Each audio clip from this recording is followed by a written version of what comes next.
Have you ever felt empty inside?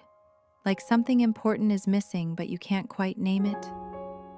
Maybe you grew up in a house where your basic needs were met: food, shelter, clothes, but no one really saw you. No one asked how you were feeling. That's not just being a little distant, that's emotional neglect. In this video, we'll gently walk through 9 subtle signs of emotional neglect, why these signs still affect your adult life, and simple tools to start healing right where you are. Stay with us. This may explain things you felt for years but couldn't put into words. You rarely heard "I love you," or never at all. Love isn't just about providing food or a roof over your head. For a child, love is also about words, warmth, and being emotionally seen. If no one ever looked into your eyes and said, "I love you," you may have grown up thinking something was wrong with you. You might feel like love is something you have to earn, or worse, like it's something you don't deserve at all. You may struggle in relationships, constantly questioning whether others really care for you, because no one ever modeled that care in words or gestures. Look in a mirror, gently place your hand over your heart and say, "I am lovable. I deserve love." Even if it feels awkward or unbelievable at first, just begin. That child in you still needs to hear it. Affection makes you feel uncomfortable or even unsafe. You want closeness, and yet when someone reaches out, your body freezes. You might pull away without knowing why. This isn't because you're cold or distant, it's because your nervous system was never taught that affection is safe. When hugs or soothing touch were missing or inconsistent, your body learned to associate closeness with confusion or even danger. So even when someone offers real love, it might feel threatening. That's not your fault, it's a survival pattern. Start by gently placing your own hand on your arm or cheek. Just notice the warmth, the safety. Over time, if it feels right, ask a safe person for a hug and stay present with the sensation. Even 5 seconds of safe connection can start to retrain your body to receive love. You learned to silence your emotions. Did you grow up hearing things like, "Stop crying," or "You're too sensitive"? Those words may have seemed small in the moment, but over time, they taught you one dangerous lesson: your feelings are wrong. As a child, you likely stopped expressing your emotions to avoid criticism or rejection. Eventually, you may have even stopped feeling them altogether. Now, when something hurts, your reflex might be to say, "I'm fine," even when you're breaking inside.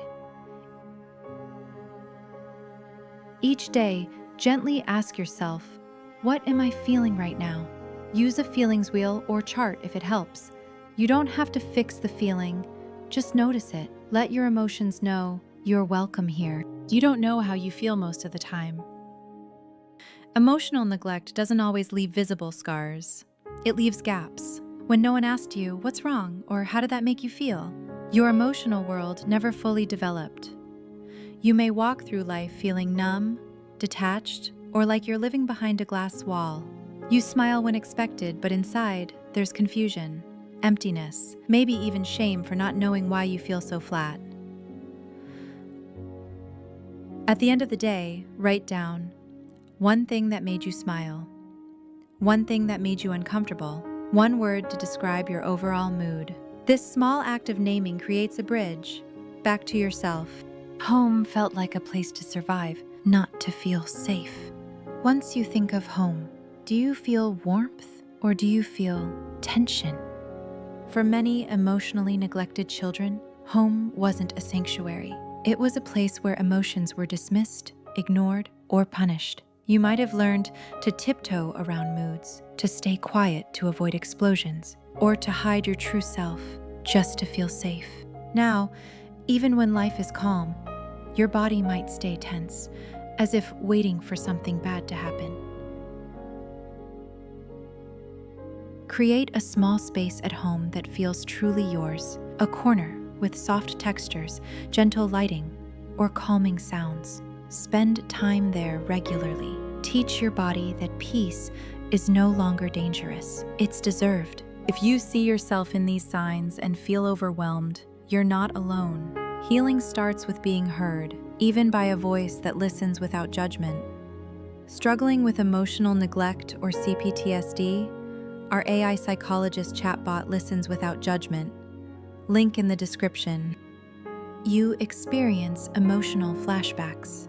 Have you ever felt a wave of shame or fear out of nowhere, even when nothing's obviously wrong? This might be your nervous system reacting to something that reminds it of past pain. You may not remember a specific memory, but your body does. Being ignored, a cold stare, an angry silence. These moments, when repeated, become embedded in your system. Now, as an adult, even small cues can reopen those wounds.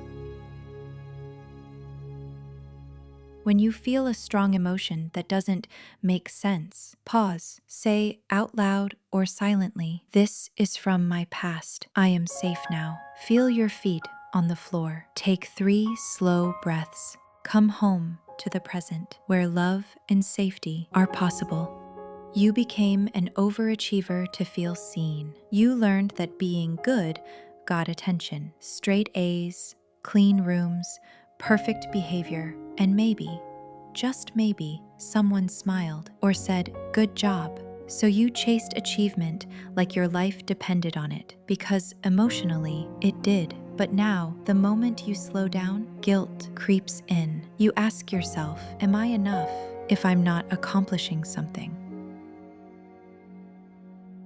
Do one thing imperfectly on purpose. Let the dishes wait. Draw something silly. Wear mismatched socks. Notice nothing falls apart. You're still enough, even when you're just being, not doing. You don't trust compliments.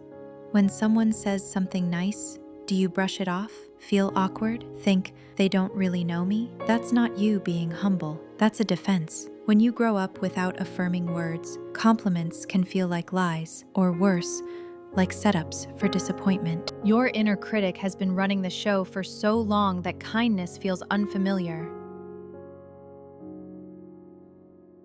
When someone compliments you, pause. Just say, "Thank you." Then write it down. Create a kindness journal. Over time, rereading those words can soften the voice that says you're not enough. You have a harsh inner critic. That voice in your head, the one that calls you lazy, stupid, unworthy, it didn't come from nowhere. It came from emotional neglect, from not being comforted when you cried, from not being told, "You're okay, just as you are." So your inner child became its own harsh parent, trying to fix what no one helped you heal. But you don't have to keep living with that voice in charge. Write a letter to your younger self. Begin with, "I'm sorry no one protected you, but I'm here now." Speak to that child with the love you never received. You're not weak for needing it. You're wise for finally offering it. If you recognized yourself in even a few of these signs, you are not broken. You were just unseen, unheard, unheld. But now you get to see yourself, hear yourself, and hold yourself with care. You are worthy of love, even if you didn't receive it early on. And healing is possible starting today. If this video brought you comfort or clarity, please like, subscribe, and share it with someone who may need it too. You're not alone anymore. And if you're struggling with childhood emotional neglect or CPTSD, our CPTSD chatbot listens and answers without judgment. Try it below. Link in the description.